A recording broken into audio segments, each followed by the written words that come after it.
And we are live on the air, broadcasting from the Pineapple Pentagon. It's another Monday show, lock and load. Did mention that we'd be talking about quite a few things in this Monday's chat. We got the American Heroes channel had a lot of Nostradamus stuff on Sunday night, how the world ends and Nostradamus decoded. Plus we have all the WhiteHouse.gov firearms petitions, the repeal of the Hughes Act petition, the repeal of the NFA, and the CMP, CNR, bring back the M1 Garands from Korea and everywhere else except Iran, because, you know, they're never coming back. And it's all on WhiteHouse.gov, and there's already been enough signatures. We've got the links to those petitions that you can sign for you in the video description on the YouTube side of this video. And so basically you just go on those links and click on them, and then you sign. You just put in your name and email address, and then they send you a confirmation link, to your email, and you just click on it and you voted. And we need 100,000 signatures to get it attention of the powers that be in the White House. So if you have the time and you can do everyone a favor that likes the Second Amendment rights to check that out. So before we get too far into the gun stuff, I'll just say that the cosmic end of the world, according to Nostradamus, is in 3797. It was when the planetary cosmic end of the Earth he thinks it's going to happen. So if you're listening to this video in 3795 or 96, thumbs up this video before it's too late. All right. And okay, so on the Hughes Amendment, basically the NFA, the National Firearms Act, is that 1986? There was a Hughes Amendment which banned full auto, I think, or made it an NFA. The NFA was 1934, and the Hughes Amendment was in 1986. Yeah. When the Firearms Owners Protection Act, they passed the Correct. amendment. That's before they had a line item veto or anything like that, so they kind of threw everything in together. So in order to get some of our rights as far as traveling with firearms and things like that, we also lost the ability to easily, I don't want to say easily, but to purchase firearms or full autos manufactured after 1986. So that put a cap on how many there would be in country. Right, unless you're law enforcement, military. Yeah. I think gun trusts have a way to work within that, but gun trust is a whole different animal. Now line 9 and vetoes, I thought that was budgetary. I mean, that's on budgetary only. That's not, you can just cut and paste laws or bills. That was just the line item veto. But back in '86, if they wanted to get something through, they had to agree to everything else in the law. Whereas right now, can't the president go, hey, I'll let this through, but I won't let that through? Can't he do that now? No, I don't think so. Line item veto was something Reagan pushed for, but that was only on budget stuff. And but I'm not an expert on this. I know log rolling was the whole concept. That's what I remember from civics class. If you want one log to get through, you have to roll the other guy's log through so yours can go through. But that's how stuff was taught in my civics class. Right now, there's over 132,000 signatures on the repeal the NFA. On the repeal the Hughes Amendment, there's over 31,000 signatures. But if you go to the petitions.whitehouse.gov page, there's actually 8 pages of petitions, and some of the stuff is kind of ridiculous. But if you scroll through it, there are other petitions that are 2A. That they're pro 2A, repeal the new 2016-2017 unconstitutional gun bans in California and restore the people's 2A rights. That's got less than 3,000 signatures. There's others along those lines. The bring back the M1 Garands from South Korea is in there. There's another one in here for California. I'm scrolling down. It takes a while. expect everybody to went in to sign the on the NFA or the Hughes to have said, hey, look, I'm gonna scroll through 8 pages of this crap. The only reason I even did it today was I thought that GWebs had said there was something in here regarding ammunition, but I went through it twice and I couldn't find anything about ammunition. But I did find some more gun ones here. California gun laws are unconstitutional. 746 signed. I think we need to have a petition for just the Second Amendment, WhiteHouse.gov only section. That would be good. But I think there was something in here to that effect. But we made it easy because it's all the links that you need for the Hughes Amendment repeal and the CNR, Civilian Marksmanship Program, Curio and Relic, M1 Garand import deal is in the video description box. So you can just go there, click it, and get it done in 60 seconds, and it probably takes 2 minutes for them to email you a confirmation link to confirm you're not a robot or something. And they've been showing up in my inbox the next morning. Oh, really? So it takes, it might take a little while before you get your confirmation link, but we've got until the 19th on the Hughes. Another one here says, direct the Bureau of Alcohol, Tobacco, Firearms, and Explosives to expedite NFA processing. 179 signed. When you get down to the bottom of the page, there's a green box that says load more. If you click that, it goes to the next page. There's actually 2 of them in here. Direct them to expedite NFA processing. Let's see, remove regulations and unconstitutional tax on short barrel rifles on the National Firearms Act of 1934. 174 signed. These are ones that somebody put in there, and they just haven't received the attention. I mean, we've got the 2 big ones that everybody's been working real hard to get the word out on, and that's good. But I didn't even know these were in here till today, so I just wanted to bring it up. That's all. Well, it has been brought up, and so if you're listening to this in YouTube after the chat, and it's not the 19th yet of February, then you still have time to have your voice heard on the WhiteHouse.gov website, and we got to get our Second Amendment licks in while we still can. We got Trump in office, relatively pro-2A guy compared to the alternatives for 4 more years, and who knows how long he'll be effective. We hope for good things, but you never know what's going to happen in the world. Unless you read all the Nostradamus quatrains and correctly interpret them. So, do you own an M1, or I'm just curious? Have you ever fired one of those things?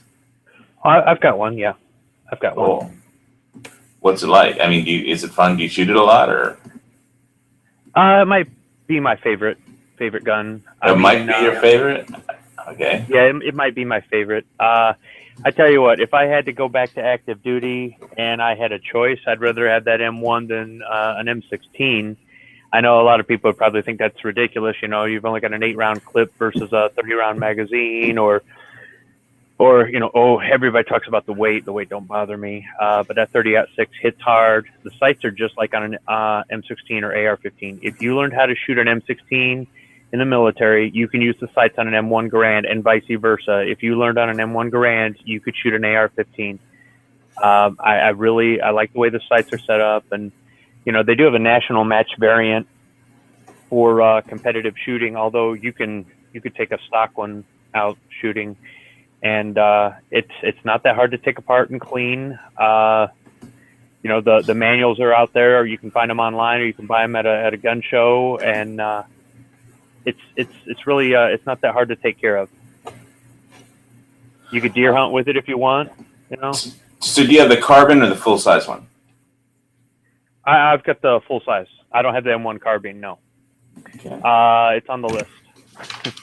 Well, what I heard about the carbine is some people, some soldiers didn't think it had enough stopping power, and so they couldn't get the full size rifle, which is they thought it was. I've heard that. I've heard that. I've never fired an M1 carbine. I believe the standard ball round for an M1 carbine is about 110 grains. To give you an idea, a 9mm is the light was 115. Yeah, so if that gives you any idea, even though 30 carbines is a fairly long case. When I saw the military history channel, basically one of the soldiers said he went out fighting the Japanese with the carbine, and he shot one Japanese like 5 or 6 times or whatever, however many it holds, and emptied the clip. I think the carbines had clips. No, they had magazines, and he said they had a detachable box magazine. Box magazines, right? Okay. Later, they went to a 30 round. But basically, he said it was like hitting him with a 22. It just did, the guy kept going, and I mean, it killed him, when he unloaded all the ammo he had into the Japanese soldier, who was like, I don't know which direction the soldier was running, but it just didn't have enough stopping power, so he turned it in because he thought it was like just having a 22, and waited to get a full size one. I think that all got solved with the M14 at some point, but well, the M1 Garands have been available through the civilian marksmanship program, and if you meet the criteria, you can get one for a decent price, a service grade rifle. They have higher grade rifles if you want to pay for them and whatnot.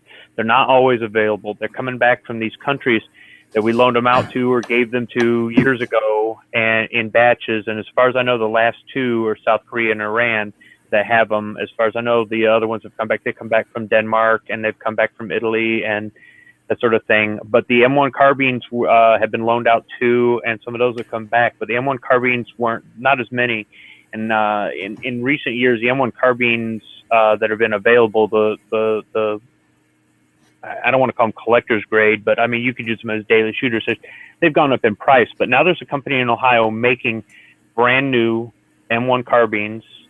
That's I think it's Inland Manufacturing, something. They named themselves after the General Motors division that got tasked with making firearms in World War II.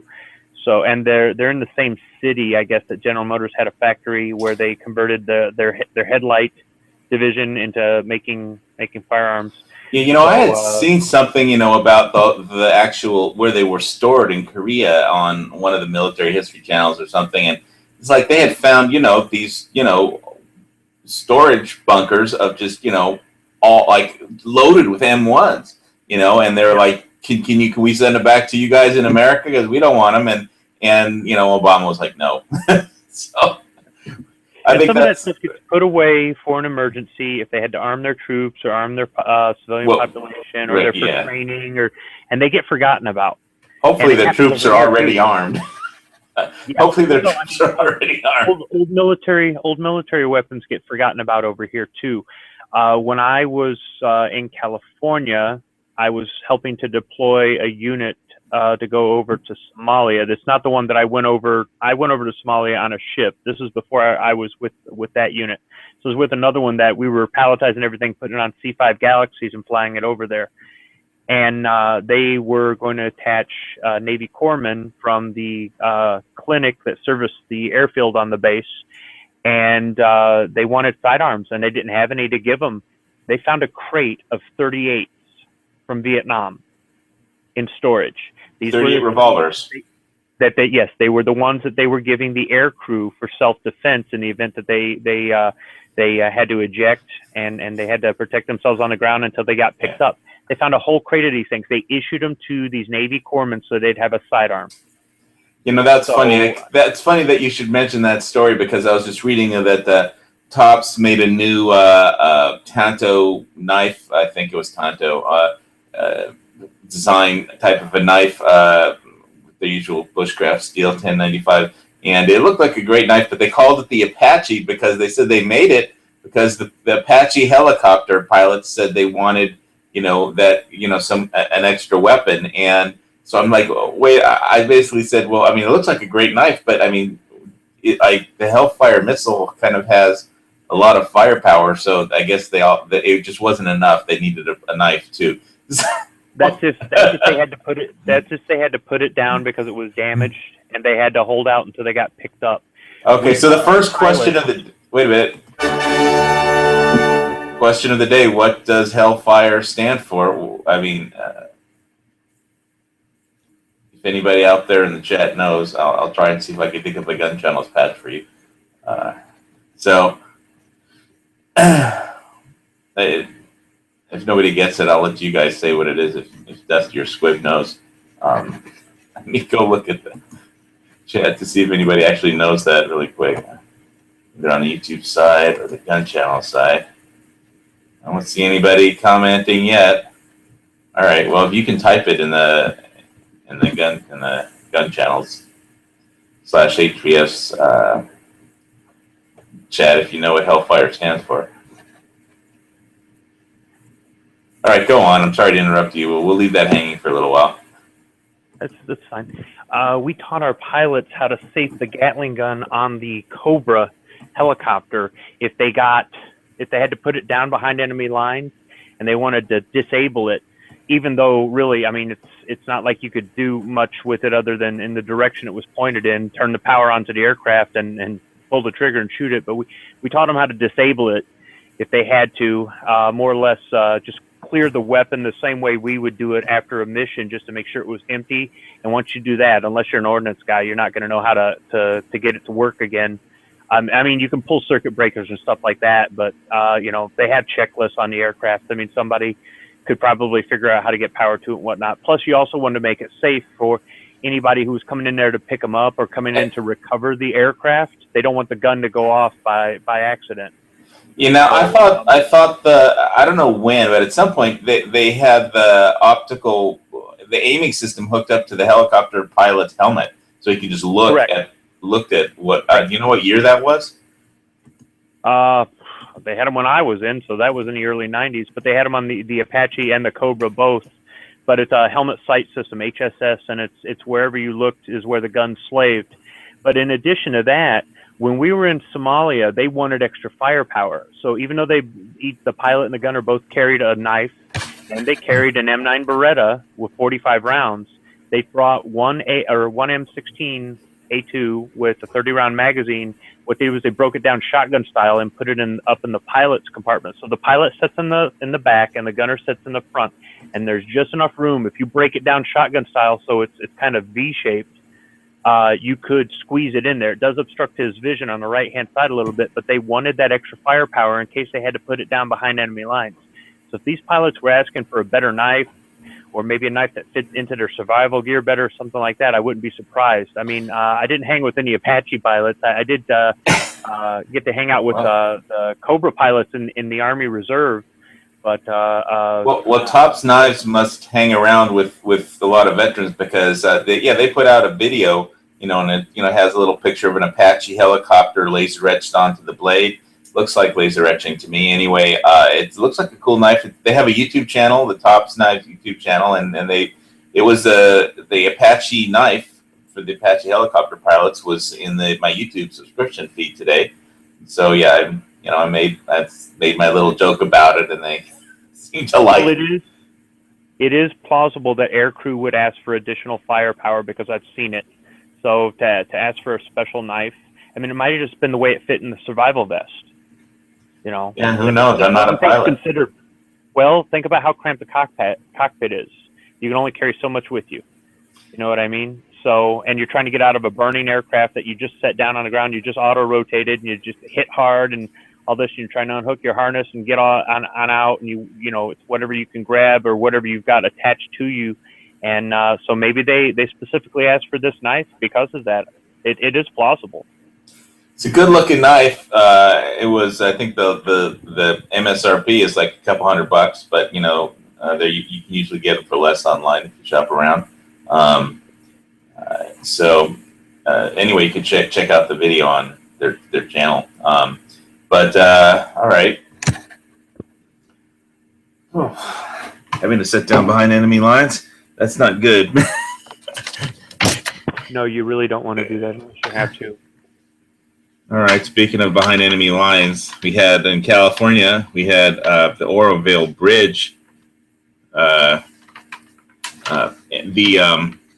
Speaking of all the disasters happening in the world that you have to be prepared for, since we had a prepping pizza chat, everybody had to bug out. California had an evacuation order. Northern California, 180,000 people had to just get up and go right away. Get your kids, get your dog and cat, get your horse or whatever, throw them in your vehicle, grab your bug out bag, and head for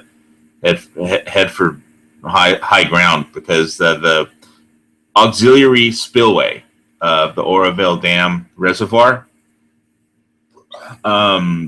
basically was if you've seen the news reports, the reservoir overflowed, and the main spillway had some problems, although they turned it on eventually to get the water levels down, even though there are some problems with the downstream from the spillway. But the auxiliary spillway had overflowed, and basically the main dam section of the dam is an earthen dam, so that nothing's going wrong with that.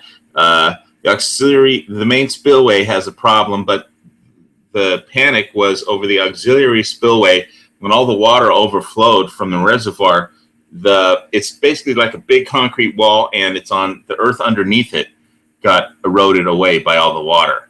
And so if the earth completely gives way, then the entire gigantic concrete wall will just collapse and break up, and then you will have an entire lake just all at once. I think they turned on the main spillway. They turned on like 100,000 cubic feet of water pouring through per second. But if the concrete wall gives out because of the erosion underneath the auxiliary spillway, then the entire reservoir is just going to spill right onto the town. So it's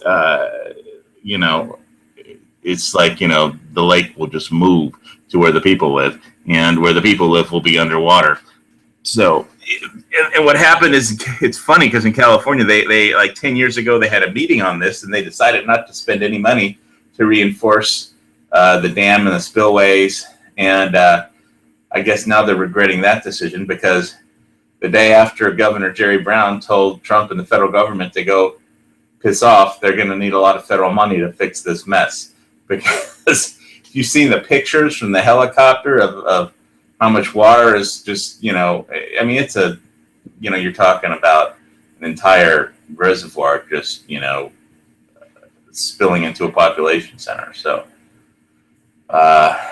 instantly 200,000 people homeless, and that will be a federal disaster area, And so basically the day after, the governor says, federal government piss off, he needs to apply for money from the federal government to deal with this disaster. So it's another one of those reasons you want to have a bug out bag, because you never know when you have to just grab and go, even if it's just throw it in the car and get out. They had pictures of the roads leaving town going over like the main spillway. Like goes right, the bridge, there's a bridge that goes over the main spillway, and the cars were like jammed up going, like a parking lot over the bridge, and the water keeps getting higher and higher and higher, and it's like right underneath this bridge. And it's like, because there's 100,000 cubic meters of water, or cubic feet of water moving through per second, and there'll be more if the earth and basically if it rains again, because all the rains had just filled up the reservoir to overflowing. And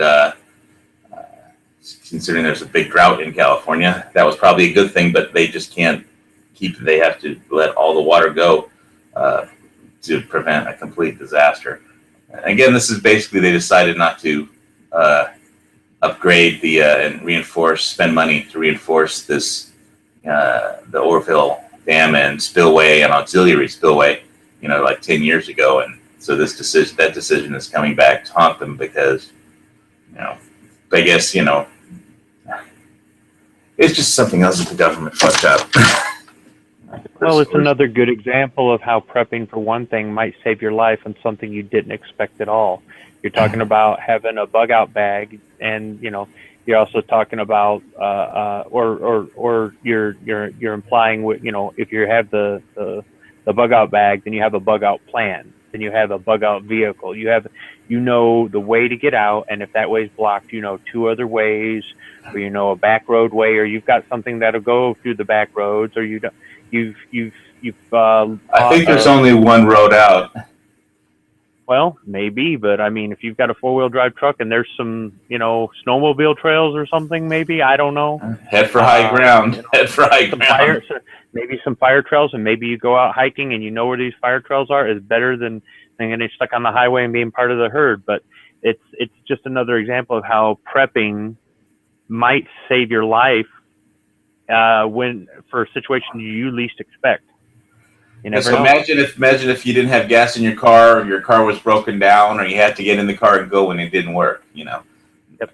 And not to mention, when they get to wherever they're going, they're not going to have any food unless they had, you know, something they could throw in their car really quick, you know. So or you're stuck on the road in a traffic jam. You don't dare get off the road to try to get gas at a gas station that's probably closed because the people that work there have left too.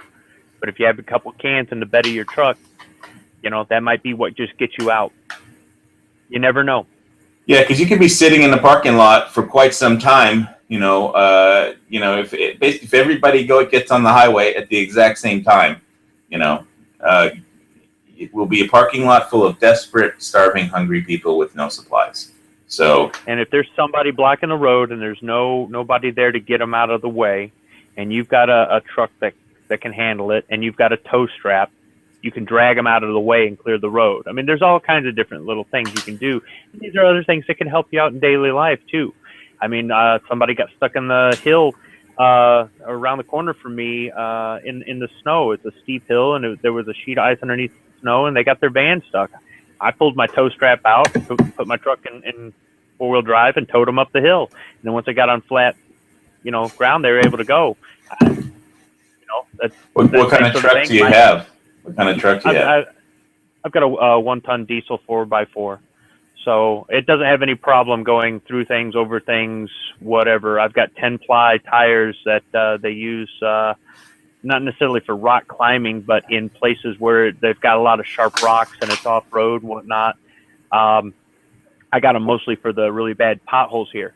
But something like having a tow strap and having a truck that could pull another vehicle, especially something as big as a van, might unclog the road in a situation where you're trying to bug out, right? Yeah, I mean, almost from what I saw, you're going to need an amphibious vehicle. But hey, Dusty, do you want to talk? we see you there, but I'm here. I'm just listening like always. That's okay. Fine. You just say present. All right. Let's see.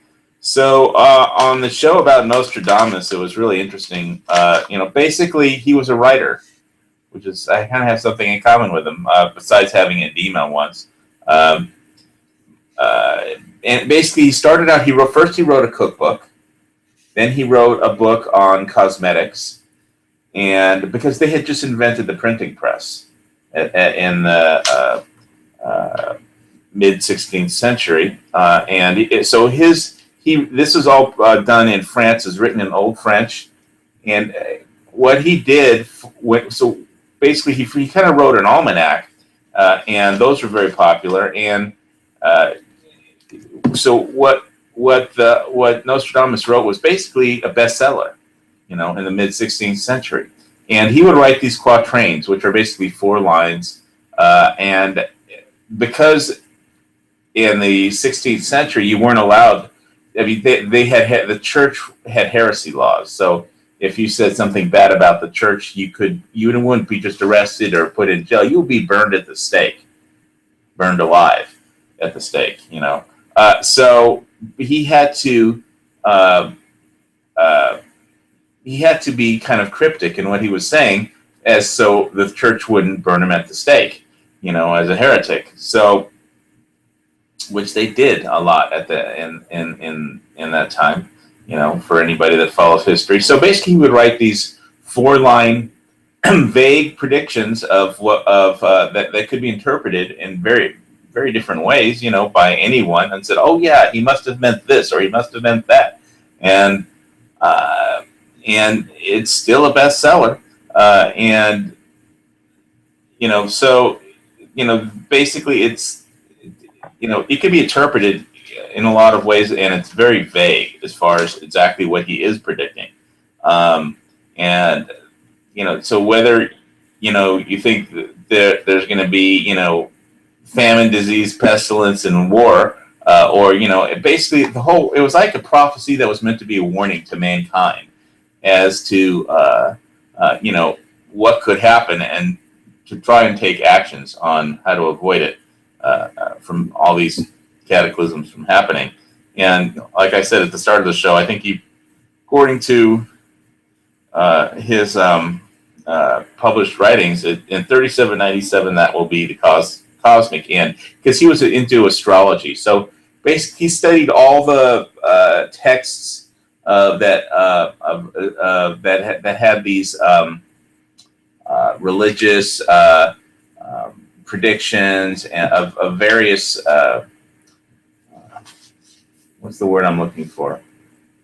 Various occult predictions, and he would like put them all together in a hodgepodge mishmash. And he was also into astrology. So, and it was basically, he was a writer, publishing books for money. And I actually recently found somebody who's interested in my children's reading word book. But anyway, so I know how that drill goes. I'm trying to get a publishing deal. But what else is new? Anyway. Let's see. So I took a bunch of notes and stuff on the shows, but it was an interesting show. Basically, first on American Heroes channel, they had Nostradamus Decoded, and then they had the How the World Will End show, which is also about Nostradamus, at least this first one. And it's a series that'll be on every Sunday on that channel. So if you get cable, so I know some people don't get cable. Let's see. So, it basically, when it gives you a whole concept. Just watching all those shows is like, well, what could go wrong? And then you look at the world, just looking at your YouTube feed, and a lot of people, have, channels like Full Spectrum Survival, or they just try and do the world news and cover stuff that wasn't being covered. Like this Oroville Dam, when it was happening, it wasn't covered. I heard about it on YouTube, and then I had to go research, and finally they started talking about it on Fox News eventually, but that was like a day after the dam had already, the causeway was like, that was after the evacuation was ordered, and so you could just imagine that if something really bad happened, you won't even be on the news until after the evacuations have started. So it goes to, being prepared. Like last week's chat, we had like a prepper pizza. I swear I got to get a gas mask before World War III starts. Let's see. Yeah, well, the nuclear winter could be pretty harsh. Radioactive particles. And there's in China and Asia, there's a new avian bird flu strain kicking up. North Korea launched, ballistic missiles, and I think they're saying it'll take them 4 or 5 years to throw together some kind of reentry vehicle. They don't have one yet, but it basically, if something bad happens, it will be, the bottom line, it will be an end of the system of things as we know it. So the grid may not come back up the way we expect, and it may not go down the way we expect, and a lot of people said, well, if you don't, silver and gold will be completely useless until the whole system comes back up. But I don't know. I don't think the apocalypse will be organized and all happen at once. I think it will be first something goes wrong, and you won't even know about it. But because the market is, in theory, a forward-looking mechanism, gold, the gold and silver prices could shoot up well before, an actual black swan event happens. I know the markets are manipulated a lot. Hashtag see the Fed, but it doesn't follow that, everything will go all down at once, and you can't possibly exchange metals for something useful that you would need, like a rifle or a gas mask or food or something. And it'll be worth a lot more for a while before, the shit starts. I mean, there could be a moonshot for precious metal, or maybe there won't be. Maybe there won't be time, and everybody is right that says it'll be completely useless. Throw it away. But anyway, I went out this weekend, bought some more canned food and freeze-dried food, and did my grocery store run. Hit Walmart, got more bandages. So I don't know. I got to go to the gun store and buy another couple boxes of ammo this week. I haven't seen the local gun shop owner, and I think we're down to like one gun shop left. All the rest of them they've almost given up. There might be a hunting shop open, but I think we're down to one actual gun shop left in Kona. So I don't know how many gun shops are in your town, but I don't know. Let's see if anybody actually got that question. Gun shops in my town?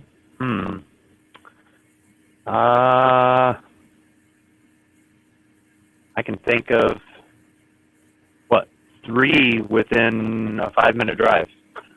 That is so cool, man. Yeah, well, we've got one within a 2-minute drive, but that's 3 it. within a 5-minute drive and 2 gun ranges within 5 minutes. I know you have a lot because I've driven to your area just to go to gun shops before. Yeah, go up Dixie Highway over here in Waterford, and there's gun stores. We do have a gun shop over the Hilo, a couple gun shops over the Hilo side, but your situation over there in Hawaii kind of sucks as far as the firearms and availability and the availability of a range, but I suppose it's a trade-off for living in paradise. So not being over limited here and freeze and have all the guns you want, man, but you got to freeze your ass off over here. Well, my firearm situation is okay. I have all the guns I need right in my house, so. But more would be better. I did see over last weekend. Did I talk about the John Wick 2 movie along the last show? Because I saw John Wick 2 at the movie theater, and that was a pretty good show. He got a new dog, and from John Wick 1, and let's see, he goes into the gun shop in Italy, and he picks up a Glock 34, a Glock 26, an AR, a tactical AR, and Benelli M4. And then he goes for some knives. And I can't believe they gave him an out-the-front knife. I just would not fight with an out-the-front knife. I don't trust that mechanism.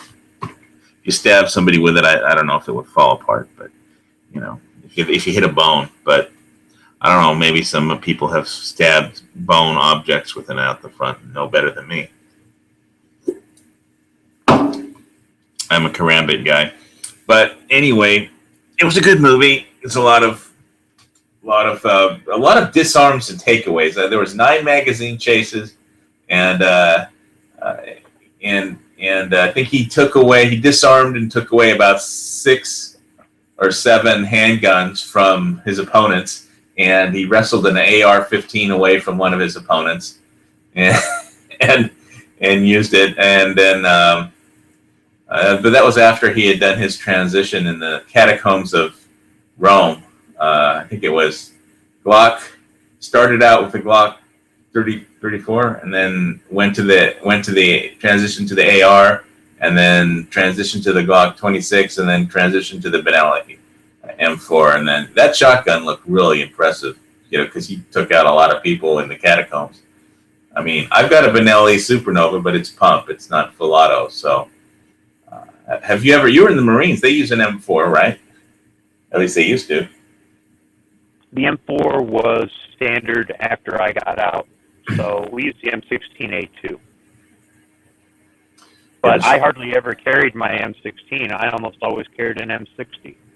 Just because I was air wing doesn't mean that we didn't have any firepower. We had 2 M60s assigned to our squadron. So that's why you have that picture from Full Metal Jacket on your avatar. Yeah. I did kind of think of myself as Animal Mother. Right. So what makes the grass grow? Blood.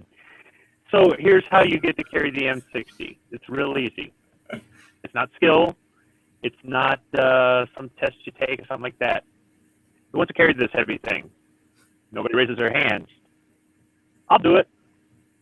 That's how you get the M60. Yeah, But, you volunteered to carry it around. That's how. Yeah. So it was mine. It was my problem. It was mine to clean. It was mine to take care of. And I thought it was more reliable than the M16. That's not to say the M16 is a piece of crap. It's not. It's an excellent training weapon, and if you take care of it, it'll take care of you. But the M60 didn't jam as much, and I liked having that extra firepower. And a lot of people they didn't want the weight. They didn't like the heavy weapon, heavy ammo, heavy.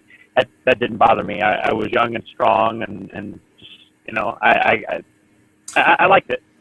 You hadn't carried around when you volunteered. When you volunteered, you hadn't carried around for a long time previously on long hikes.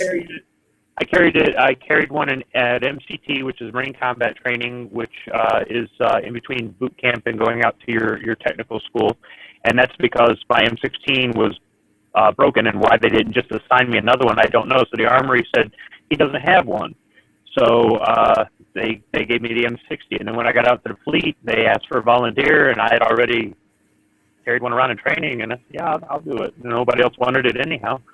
But, did you ask for a rocket launcher or something? No, we didn't have any AT-4s in our squadron or anything else like that. We didn't have any M203 grenade launchers either, or Mark 19s, anything like that. And all of our heavier machine guns were mounted to the helicopters. You could mount them to a Jeep, but they'd overheat a lot faster because the barrels were thinner and whatnot. But the M4s, they weren't standard issue to the grunts at the time I was in. That was after I got out. I want to say they transitioned to I think like the M16A3 or M16A4 before they started going to the M4s. So, well, so the M60 was basically kind of a rip-off of the German MG32 or MG40. MG42. 42. It used a similar system as far as how it fed, and if I remember correctly, it fired from open bolt. And if you flip over in the feed tray on or the cover and look at the feed tray on both weapons, they're similar. The barrels come off similar, but they don't look anything alike. So we got a lot of good ideas from the Germans after World War II. America did, as far as the weapons and tactics that the German Army used. We just do it better, though. So, not to mention the rocket scientists for the Saturn V program. Rocket scientists, even our helmets look like their helmets. So yeah, there was a lot of stuff we got from them. It's just we do it better. So it all worked out.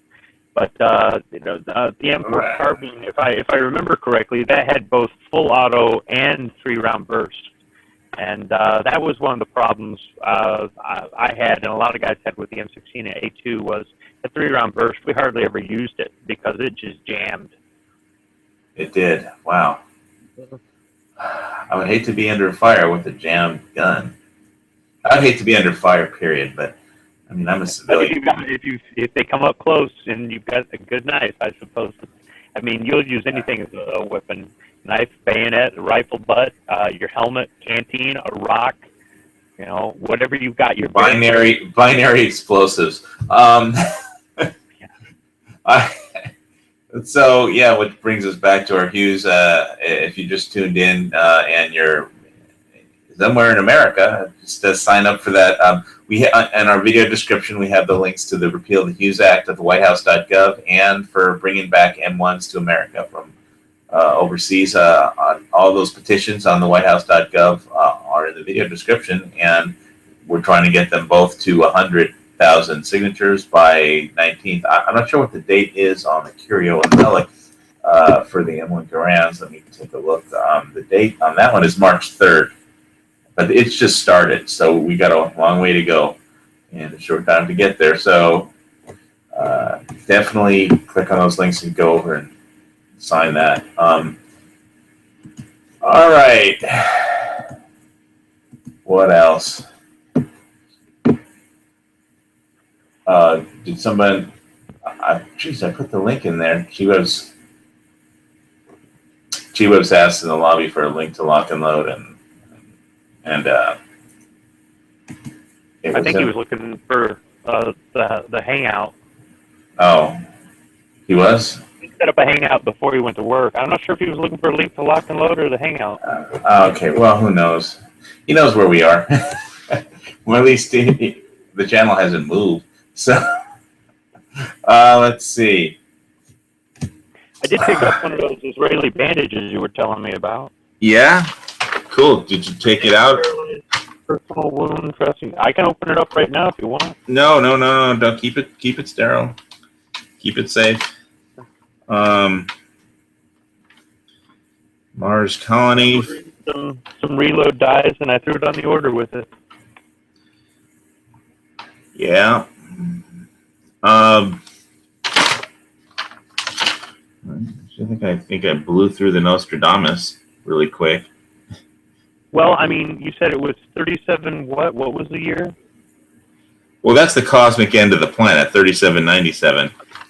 There was 3797. Think of it like this: in 3797, if the planet is going to be destroyed in whatever way, I mean, there's so many different ways a planet could be destroyed. You can just leave at warp speed by then, so it's all good. Yeah, well, he does think there's going to be a colony on Mars, and they were talking about, if and Trump was even talking about that, he wants they're going into the I remember what I was going to talk about. Yeah, they were going into the distribution, the corporatization of space exploration. They want to make basically what's going to happen is they want to make it like when they're going to the new world or expanding out west. They want to let private corporations stake out parts of space. So if there's like an orbiting comet or if they build a space station, it's theirs or something like that. So that it's basically going to be like if you homesteaded some land in the west, it was yours. If you put up a fence, it was yours, your land forever. So and they got a lot of people to move out west, and sometimes and they would you could have this part of the land and everybody would line up, and whoever gets there and drives a stake in the ground first, wins a 10-acre parcel in that around their stake. So everybody just ran off, and sometimes they would, they'd always do it right in the middle of Indian land or someplace that was completely impossible to farm, but people would just get on their horses and run with the stake like crazy to stake out some land, and so it was like a land rush. So they're trying to do the same thing in space, corporatizing space, so that and I thought it was very interesting. Some other stuff, more scary stuff that some of it was fake news. Was like there's a whole big thing that got blown up over the weekend that Angela Merkel wanted to. She wants there to be a German, or not a German, a EU army independent of NATO, and Germany wanted its own nuclear weapons. And she basically came out Sunday and said, no, I don't want that. She had her top spokesman come out and say, it's not true, it's fake news. And so I don't know if it ever was true, but she denied everything and said, no, we don't want nuclear weapons. Because that would have really set off alarm bells in Russia if Germany started rearming with nuclear weapons. Or there was an EU army outside of NATO. But I wouldn't be afraid of the EU army. They would be just as inept as any sort of NATO coalition of troops.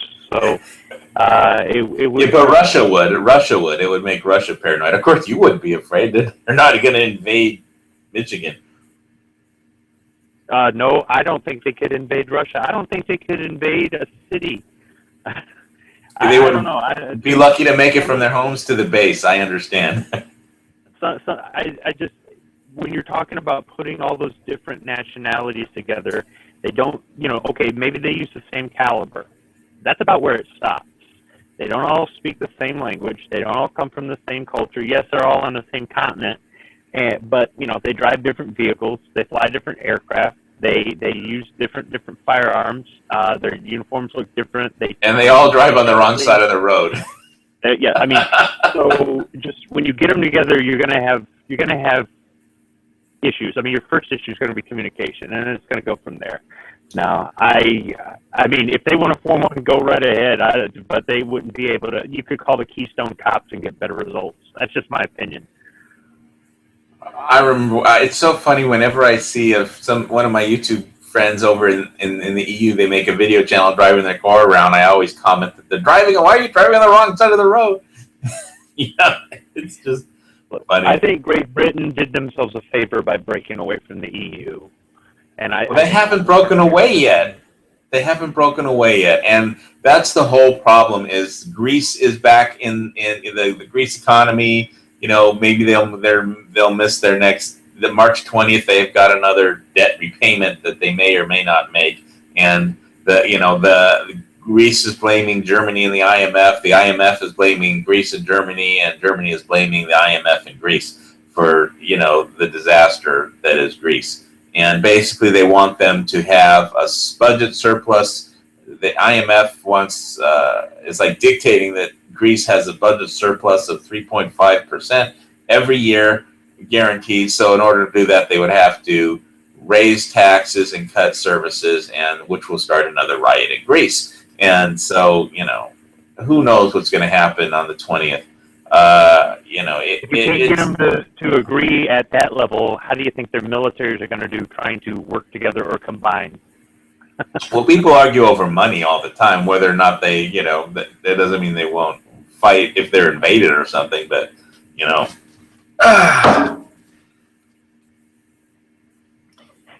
I don't know.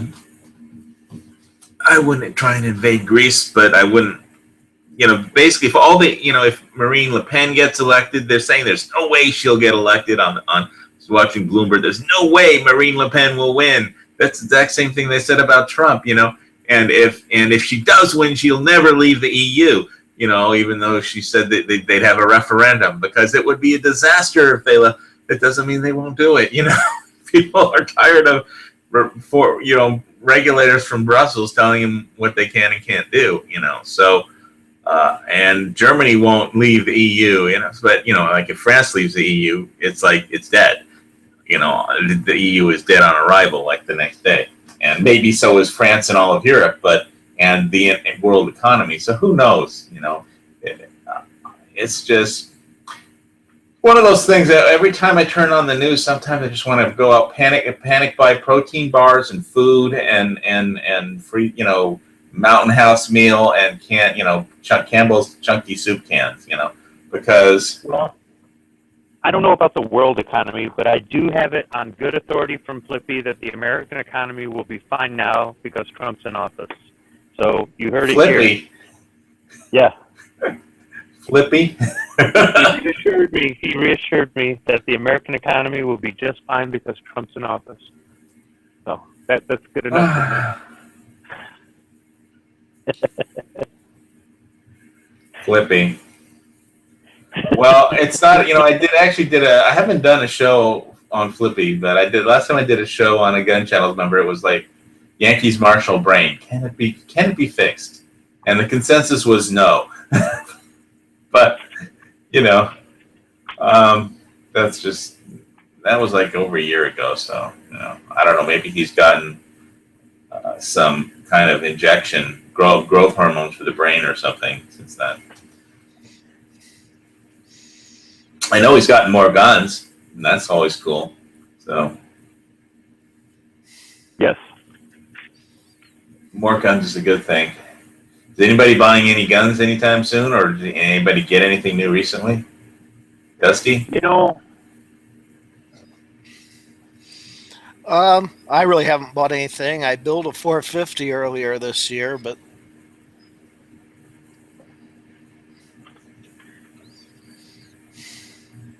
I have plans to get some, but I need to take care of a few things first. I was listening to one of the shows, was it the Firearms Radio Network? It might have been, and they were talking about that it goes in cycles. That in the spring and the summer sales are low, and then in the fall sales go up for hunting, and then there's Christmas sales, and then the following year it drops back down and picks back up. So some people might say that we're in a lull because people got complacent because Trump's in office. And I know Matt from Never Enough Ammo was saying he wants to see more 4473s out there so the government can see that, hey, we're not just giving up on buying guns. But it is a time of the year where people are recovering as far as paying off their credit cards from Christmas. Some people have got to pay taxes. Those are due in April. And then in the summer, you know, you want to take your family on vacation and stuff like that. So firearm sales might not pick up until the fall just because that's a natural cycle of things. I can understand where he's coming from as far as wanting the government to see 4473s just to see that, you know, we haven't rolled over. But it just may not be the way the market works. And maybe there's a few people who are going to be a little bit more complacent because we have mostly Republicans in Congress. Whoa.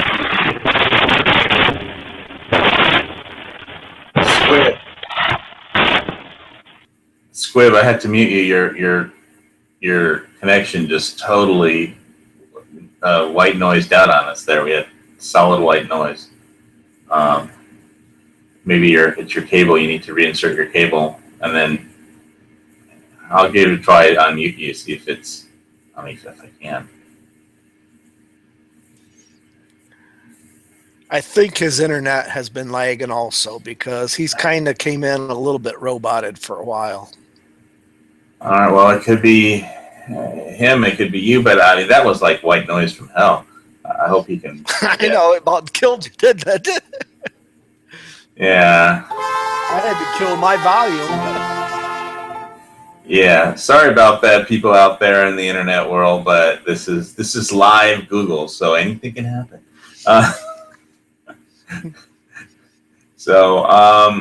And always the problem with buying guns is they cost money sometimes, and you know we have other bills to pay. So that's how that goes. That's kind of the reason.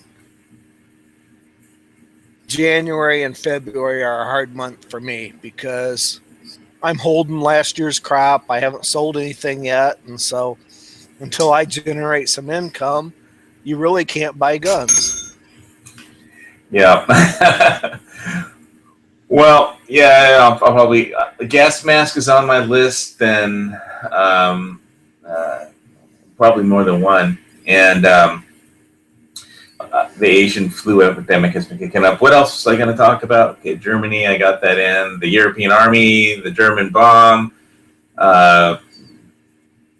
Tulsi Gabbard going to fucking Syria and talking to Assad. I mean, that's like having a powwow with Hitler. You know, I mean, come on. I know she wants to be a presidential candidate, and the you know, it's just, but give me a fucking break. That's just, you know. Hi, I'm a whore. I would like to meet with your president from Syria. I mean, just like, give me a break.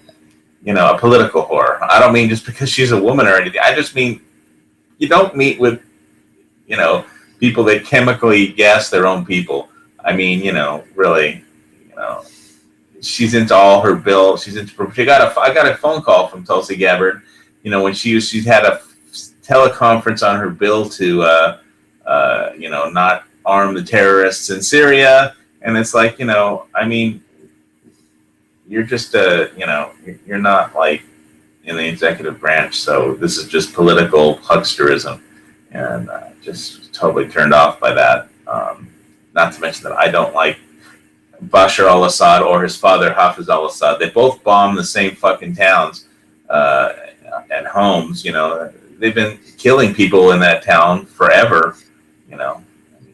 If those are your friends, you know, I don't think, you know, I mean, I think she's actually one of my representatives, but, you know, this is Hawaii. We're stuck with idiots in charge. So, anyway, so, okay, we lost Squib. Maybe he's relogging, hopefully, but I know he has to go to sleep early, so he may just go to sleep. Well, it is 11:30 in Michigan. It's 11:30 in Michigan. Where are your children? And so, yeah, gold futures. I've been looking at the market.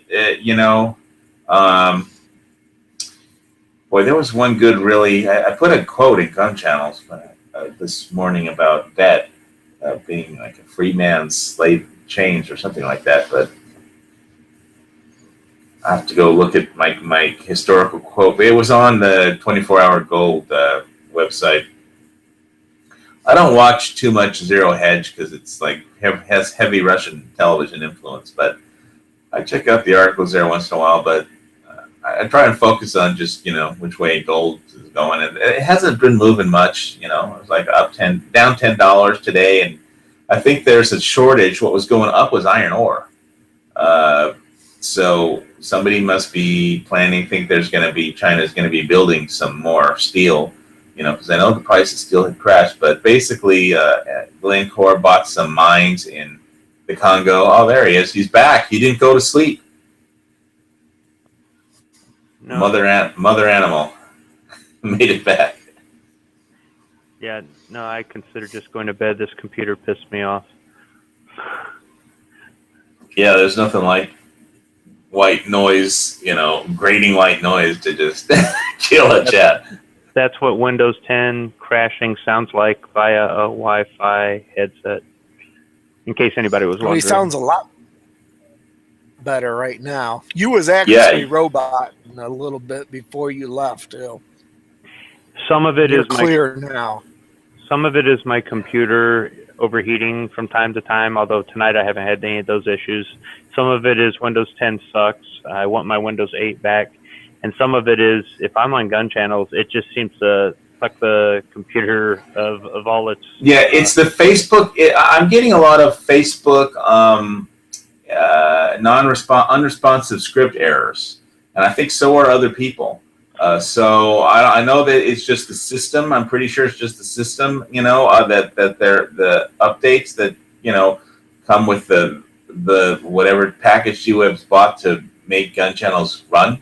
The underlying software, but we're getting lots of Facebook unresponsive script errors in case that helps.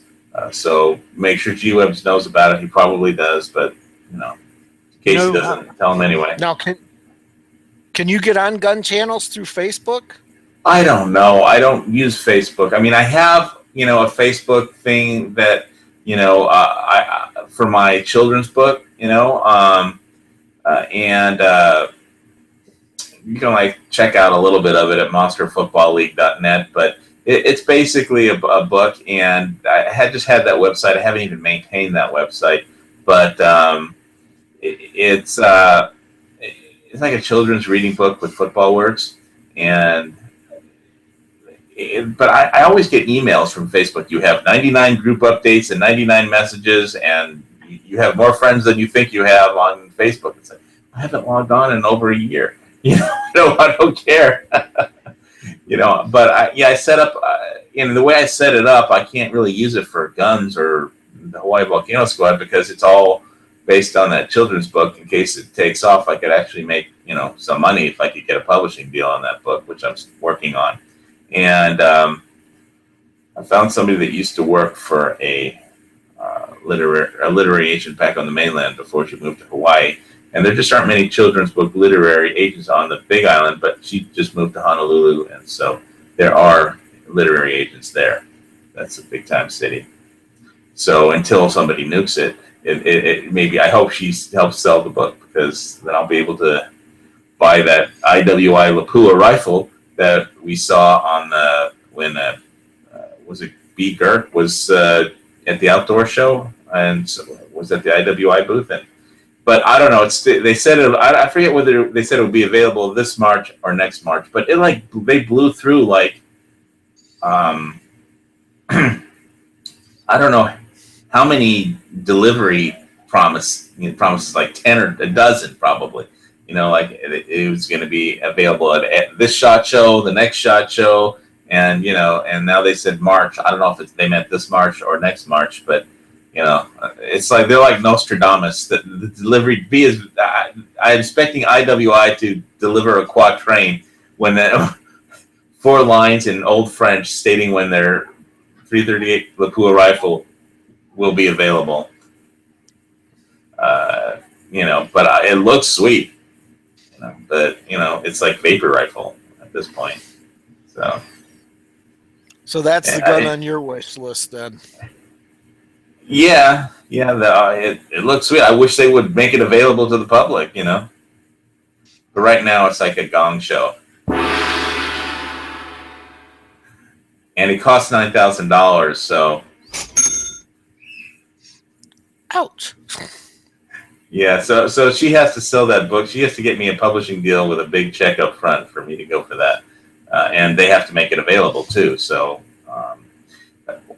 does anybody out there on gun channels? Does anybody at all know what Hellfire missile actually stands for? White noise is racist, says. Why don't they call it black noise? I don't know. Are you going to have your ordnance guy explain to everybody?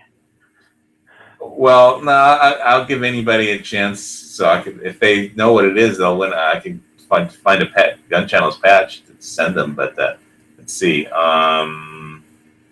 anybody type anything? There is something called Black Burst, of course, and it's not from a porn thing. No, that's post-production thing. That's a synchronization signal. But a white noise, you know. Anyway, okay, I give up. Nobody seems to know the answer to what Hellfire stands for.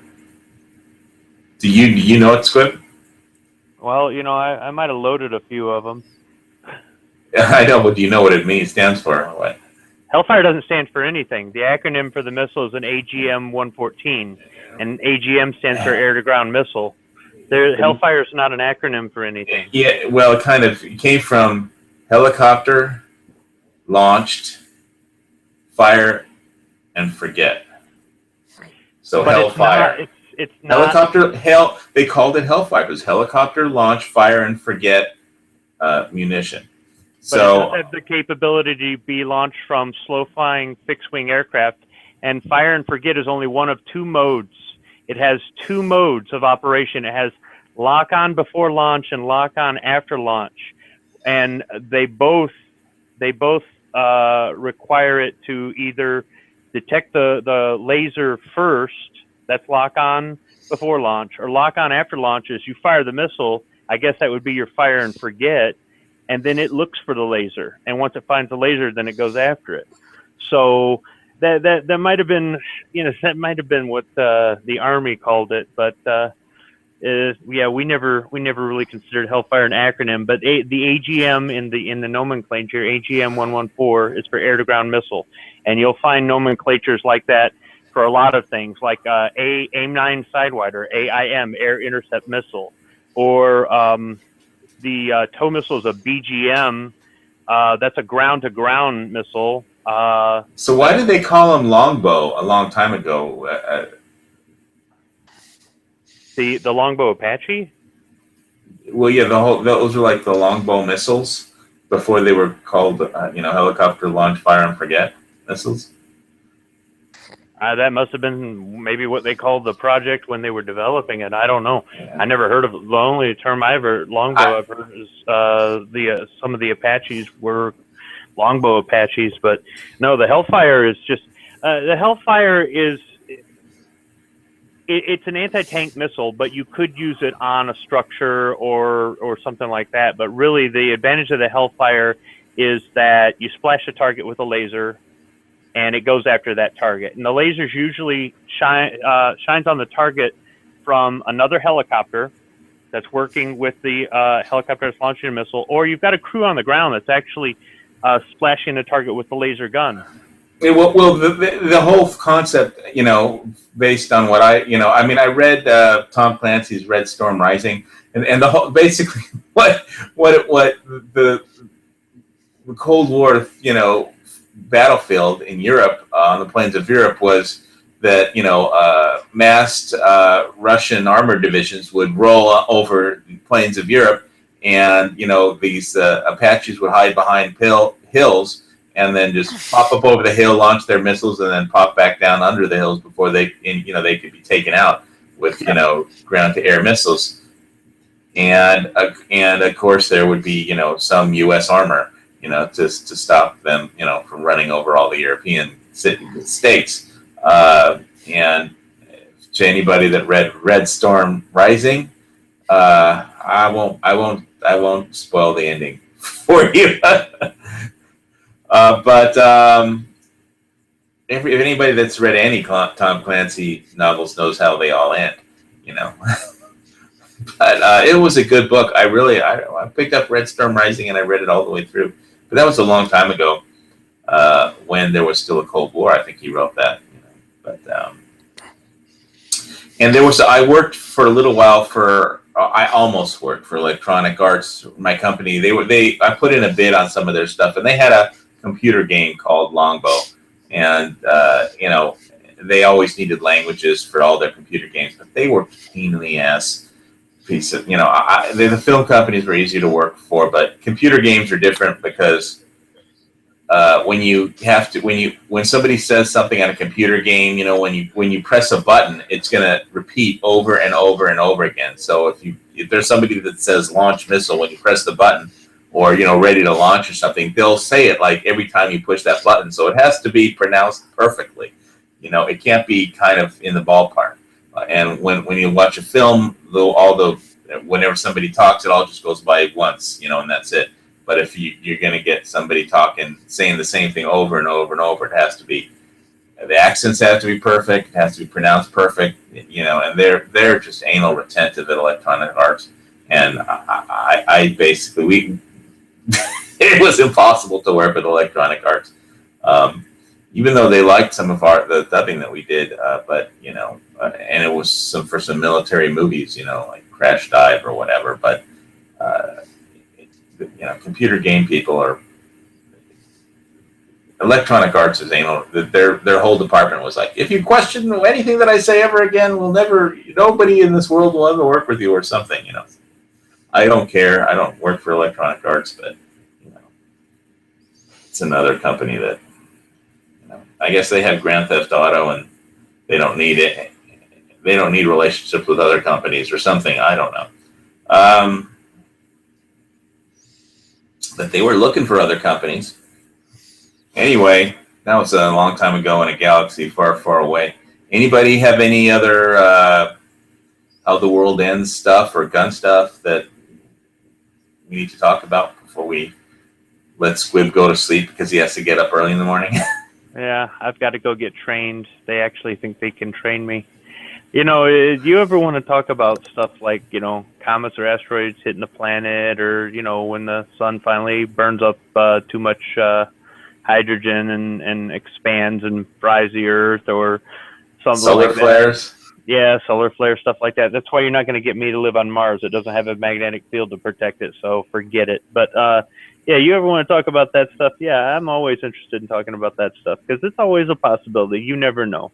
You can make every preparation you want in the world, and some, I don't know, comet smacks a planet, and it's game over for everybody. But that stuff's kind of fun to talk about.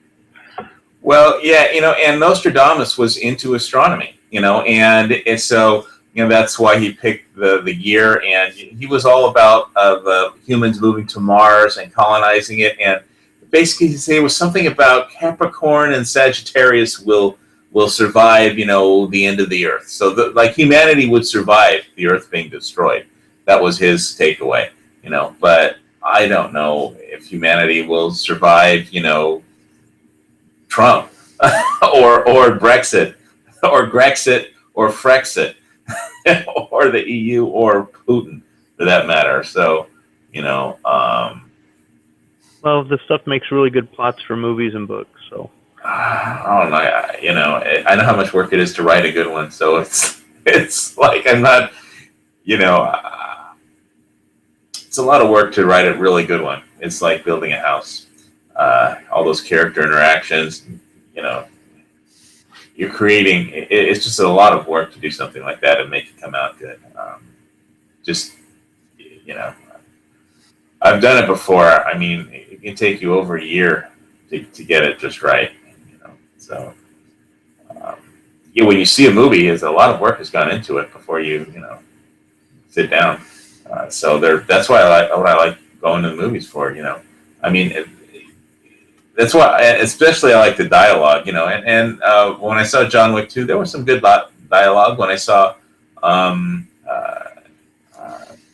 what was the previous movie that I saw? I swear, my brain is going into Cataclysm mode.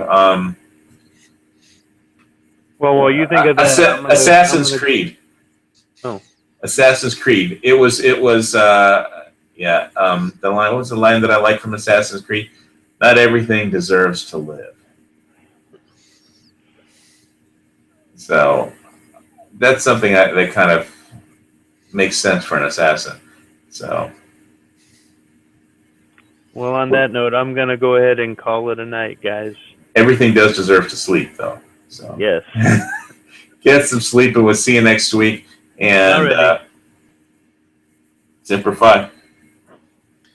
We'll see you later, Squib. All right. Talk to you later, Dusty. All right. And so, hey, if you're listening and it's 3937, give us a thumbs up. Check out gunchannels.com and /HVS is where this show is at, where the text chat is at. And there's a lot of Second Amendment people on there and chats besides mine. But you could join up, sign up. It's free. And you sign up, probably get invited to lots of lobby chats and other people's shows, and just a lot of Second Amendment knowledge. And they've always got, if you're into Second Amendment activism, you'll pretty much be able to stay on top of it and help contribute in some way to America being a free country. And with America is like the most free country on the planet. That's why people come to America, is because we have all kinds of freedom here that they don't have in other countries in the world. And I know that's why my family came here. And freedom's worth fighting for. So and all you have to do is log on to Gun Channels, and you'll know exactly. It basically, if freedom disappears from America somehow, then the rest of the world is just fucked. Because they will never be free. If at least America isn't free, if at least there's one free place on this planet where people understand what freedom means, then at least some of the people understand what it means. Then there's a chance for the rest of the world to be free. So, and not just because we have aircraft carriers or tanks or the 82nd Airborne or the Marines. We have those things because we are free. So. And the economy helps. But anyway, anything you want to talk about, Dusty, before we close this out? I'm going to look at the chat. Oh, I think we've covered it a lot. So it's been a good show. All right. Cool. Yeah. I know a lot of people look forward to Lock and Load. So now we know what Windows 10 sounds like when it crashes. Yeah, I guess so. You always discover something new on Lock and Load. So, all right. So that being said, what does Edge say at the end of his show? Fight the good fight, keep your group tight, and we'll see you next week.